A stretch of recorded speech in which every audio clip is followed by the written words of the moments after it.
Olá, meus amigos e meus irmãos, tudo bem com vocês? É muito bom ter vocês aqui para juntos estudarmos a Palavra de Deus. No livro do Apocalipse, capítulo 2 e o capítulo 3, o apóstolo João escreveu 7 cartas às 7 igrejas da Ásia Menor. As 7 igrejas são 7 períodos da igreja cristã, desde os dias dos apóstolos até o fim da história da humanidade. O nome das 7 igrejas são Éfeso, Esmirna, Pérgamo, Tiatira, Sardes, Filadélfia e Laodiceia. E hoje vamos estudar sobre a última fase da igreja, Laodiceia, que significa povo do juízo. Essa igreja teve início no ano de 1844 e vai até o fim, na volta de Jesus Cristo. Mas, antes de continuar, vamos orar? Bendito és tu, Senhor nosso Deus, Rei do Universo. Venha abençoar a cada pessoa que está aqui para estudar a sua palavra. Abra nossas mentes para entender. É o que pedimos, em nome de Jesus. Amém. A carta que foi escrita ao anjo de Laodiceia é a carta que descreve a igreja de Deus nos últimos dias. A última fase da igreja de Deus, a igreja de Laodiceia, é a única que não recebe um elogio da boca de Deus, apenas recebe dura repreensão sobre o atual estado da igreja. Apocalipse capítulo 3, verso 15 até o 18. Mesmo assim, Deus ainda diz que nos ama, verso 19. Mas por que será que Deus está tão descontente com a atual igreja? Laodiceia situava-se no local da cidade moderna de Denizli, Turquia, no cruzamento de estradas principais da Ásia Menor.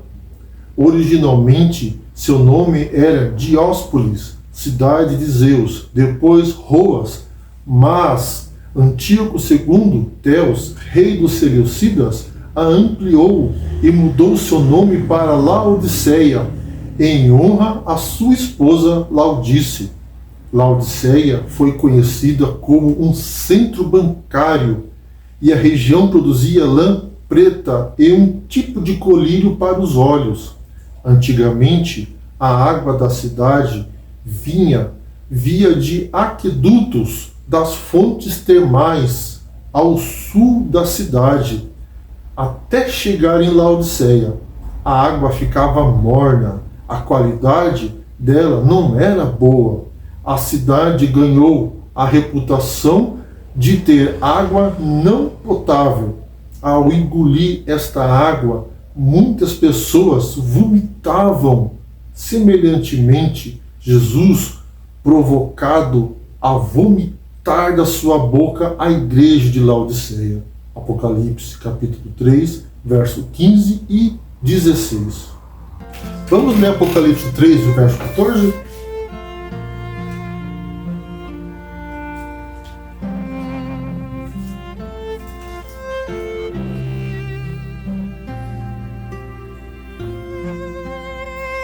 Ao anjo da igreja em Laodiceia, escreve: essas coisas diz o Amém, a testemunha fiel e verdadeira, o princípio da criação de Deus.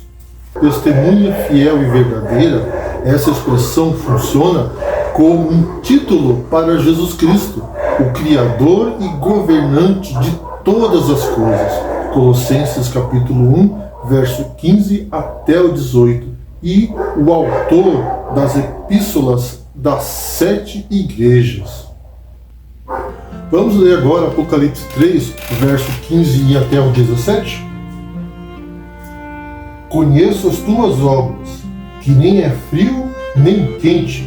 Quem dera fosse frio ou quente. Assim, porque és morno e nem é quente nem frio, estou a ponto de vomitar-te da minha boca. Pois dizes, estou rico e abastado, e não preciso de coisa alguma, e nem sabes que tu és infeliz, sim, miserável, pobre, cego e nu. Em virtude de sua riqueza, os cidadãos eram orgulhosos, arrogantes e satisfeitos consigo mesmo. Laodiceia era uma cidade próspera, e alguns dos cristãos de lá deviam ter boas condições financeiras. O orgulho pela prosperidade levou naturalmente à complacência espiritual. A situação espiritual de mornidão da igreja de Laodiceia era mais perigosa do que a frieza. Os laodicenses se assemelhavam à sua água. O simbolismo fala sobre a indiferença religiosa, superficialidade e falta de resolução. O cristianismo morno preserva o suficiente da forma, até mesmo do conteúdo do Evangelho, para nublar a percepção da mente, deixando as pessoas inconscientes do empenho necessário para se alcançar o ideal de uma vida vitoriosa em Cristo. Jesus disse que quem não renunciar a tudo, a todos e a si mesmo, vontade carnal, velha na natureza, ego, não pode ser seu discípulo. A pretensão dos laodicenses não é apenas de que nada carecem, mas que sua riqueza, tanto moral como material, se devem completamente aos seus próprios esforços pessoais. Muitos hoje acham que ao irem à igreja, ao fazerem algo na obra de Deus, estão quebrando o galho de Deus. Deus não precisa de nós, nós é que precisamos dele. Estou a ponto de vomitar-te da minha boca. Verso 16. A grande maioria dos homens e mulheres que professam conhecer a verdade preferem mensagens suaves. Muitos se apegam às suas dúvidas e aos seus pecados acariciados, enquanto se encontram em tão grande engano que dizem e sentem que não necessitam de nada. A mensagem a ser apresentada a seu povo pelos pastores, a quem ele chamou para adverti-los, não é uma mensagem de paz e segurança, não. As importantes verdades que ficam apenas no nível da aceitação intelectual, mas não chegam a dirigir a vida. Levam ao orgulho espiritual e ao fanatismo religioso. Quer maior ilusão pode sobrevir ao espírito humano que a confiança de se acharem justos quando estão totalmente errados? A mensagem da testemunha verdadeira encontra o povo de Deus em triste engano. Não sabem que sua condição é deplorável aos olhos de Deus. Vocês estão me causando náuseas, repulsa, e nem sabes que tu és um infeliz, sim, miserável, pobre, cego e nu. Verso 17. Não desejam que seus pecados e defeitos sejam apresentados diante deles. Devem expor as advertências de Deus a essas pessoas para que, se possível, sejam incitados ao arrependimento. Vamos ler Isaías capítulo 59, verso 1 e 2?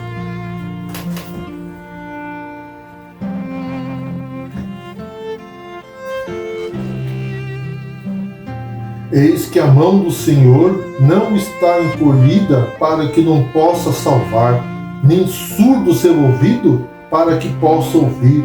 Mas as vossas iniquidades fazem a separação entre vós e o vosso Deus, e os vossos pecados encobrem o seu rosto de vós, para que vós não o ouça. Precisamos cultivar a santidade da Bíblia. Carecemos muito, porém, da humildade, paciência, fé, amor, abnegação, vigilância e espírito de sacrifício bíblico. o pecado domina entre o povo de Deus, a positiva mensagem de repreensão aos laodiceanos não é aceita. Além de afirmar ser rica, a igreja de Laodiceia cometia o erro fatal de considerar que tais riquezas resultavam dos próprios esforços. Não preciso de coisa alguma.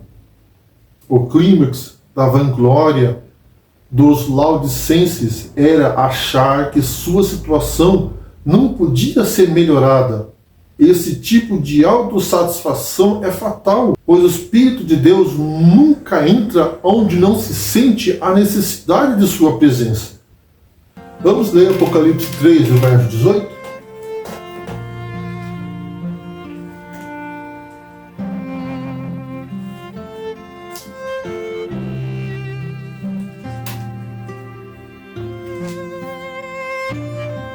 Aconselho-te que de mim compres ouro refinado pelo fogo, para te enriqueceres, vestiduras brancas, para te vestires, a fim de que não seja manifesta a tua nudez, e colírio para ungir os olhos, a fim de que vejas.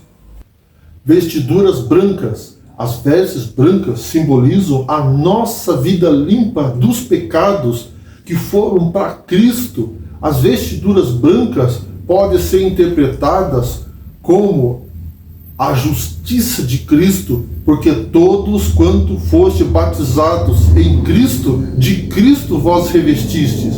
Gálatas 3 e o verso 27. Em Gênesis 3 e o verso 7, Adão e Eva só perceberam que estavam nus quando a glória do Senhor os deixou. Quando eles pecaram, essa glória que os revestia como um manto brilhante e branco como a neve, como aquele que é descrito em Mateus 17 e o verso 2. Se aceitamos a Cristo, não ficamos mais nus. Sua glória nos reveste e pelo poder do Espírito Santo, nossas vestes ficam puras como a neve para receber o noivo. Colírio. Os colírios antigos ficaram conhecidos pelo formato em que eram embalados. Perto de Laodiceia havia um templo dedicado ao deus frígio Menkarou. Uma famosa escola de medicina se desenvolveu junto com o templo, e lá era possível conseguir um pó para os olhos. A maior causa do povo de Deus se achar agora nesse estado de cegueira espiritual é o não receberem a correção. Muitos têm desprezado as renovações e advertências que lhe foram feitas. A testemunha verdadeira condena o estado morno do povo de Deus. Quando Cristo ungiu os olhos e fez o cego ver, também a Bíblia usa o mesmo tipo de expressão na mensagem à igreja de Laodiceia. Ela quer nos ungir os olhos para curar-nos da cegueira espiritual. Como vimos anteriormente, essa é a cegueira da sabedoria, revelação e entendimento. A igreja em si se cega por culpa da liderança, não conseguindo enxergar com sabedoria e revelação as mensagens divinas. E sobre o nosso estado atual também. Não só perdemos a vista, o entendimento, mas também sobre nossa condição de morno. E Cristo está a ponto de vomitar-nos de sua boca, o que significa não poder mais receber nossas orações pelo nosso orgulho, cegueira e hipocrisia. Ouro representa as riquezas espirituais oferecidas com o remédio de Cristo para a pobreza espiritual dos laodicenses. Cristo diz para comprarmos ouro refinado no fogo. O que significa isso? Uma referência à fé que atua pelo amor. Vamos ler Salmo 19, verso 9 e 10?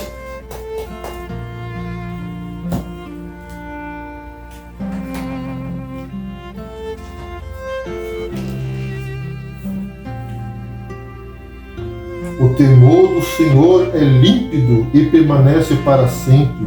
Os juízos do Senhor são verdadeiros e todos igualmente justos. São mais desejáveis do que o ouro, mais do que o muito ouro depurado, e são mais doces do que o mel e o destilar dos favos. De acordo com Davi, o mais fino dos ouros é aquele que é passado pelo fogo. Não se compara aos juízos do Senhor. Seu juízo é mais desejável do que o ouro. A mensagem que Jesus quer nos passar é que nós devemos comprar, aceitar, praticar e pregar o julgamento de Jesus Cristo, o sangue purificador daquele que fez o céu, a terra e o mar. O problema é que não basta termos o conhecimento superficial se verdadeiro conhecimento está em Cristo. Temos que ser purificados pelo fogo, aceitar o sangue de Jesus que nos limpa e nos fortalece. Não basta sermos cristãos superficiais, cheios de orgulho e arrogância e ignorância. Temos que passar pelo fogo e sermos lapidados pelas obras divinas em nossa vida. Nossa igreja vive um período de hipocrisia, onde líderes estabelecidos por homens tentam impor métodos para divulgar a palavra de Deus, ou então criam doutrinas para satisfazer o seu próprio orgulho. Não houve tempo maior para a necessidade de sermos refinados pelo fogo como hoje.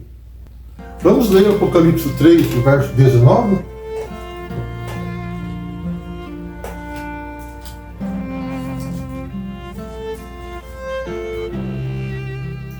Eu repreendo e disciplino a quantos amo. Sê, pois, zeloso e arrepende-te. Os que são repreendidos pelo Espírito de Deus não devem insurgir-se contra o humilde instrumento. É Deus, e não um falível mortal que falou para salvá-los da ruína.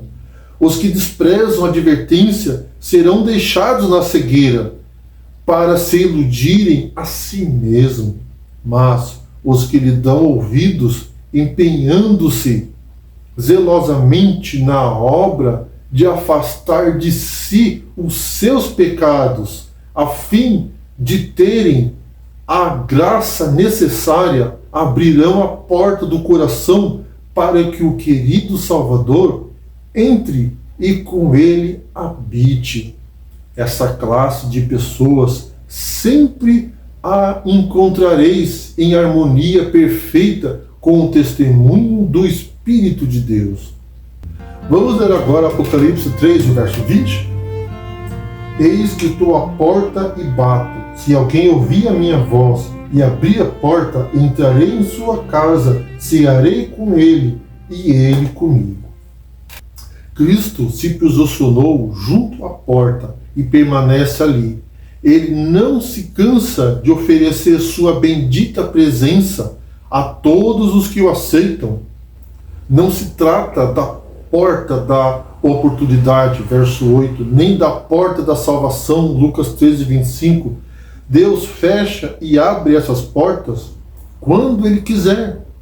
A porta referida aqui é controlada pelo ser humano, é a porta do nosso coração e só pode ser aberta pelo lado de dentro. Por seu amor, por sua palavra e sua providência, Cristo bate a porta do coração.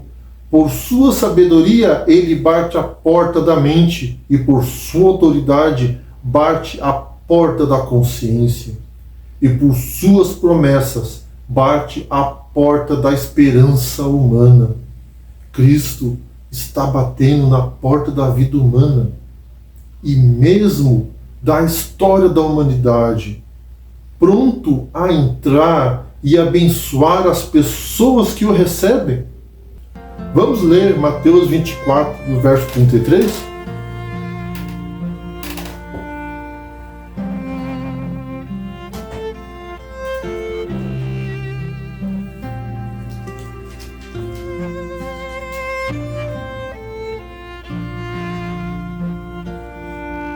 Assim também vós, quando vides todas essas coisas, sabei que está próximo às portas. O mundo do tempo do fim tem características peculiarmente laodiceanas. Somos arrastados por um furacão de mudanças, costumes, conceitos, valores. Tudo vai mudando da noite para o dia. O homem de hoje reivindica para si o direito de realizar-se como quiser, em harmonia ou em oposição à tradição, à sociedade e à ordem constituída. Assim ocorre também na igreja influenciada pelo mundo. O homem moderno exclui Deus da política, da ciência, da arte, da moral e etc. Prefere fazer tudo por si, governar-se sozinho, resolver seus problemas sem Deus. Afastou-se dele e se tornou arreligioso, cético. O homem de hoje também se tornou escravo de seus instintos, egoísmo, prazer, sensualidade, mentira, fraude e etc.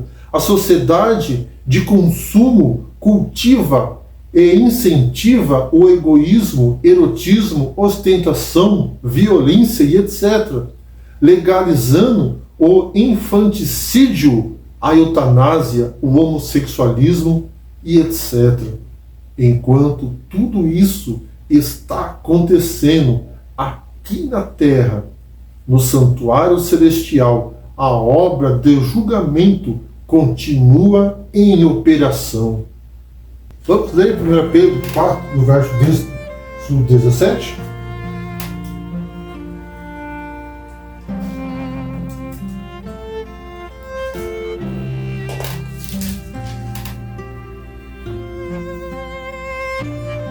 Porque a ocasião de começar o juízo pela casa de Deus é chegada. Ora, se primeiro vem por nós, qual será o fim daqueles que não obedecem ao Evangelho de Deus?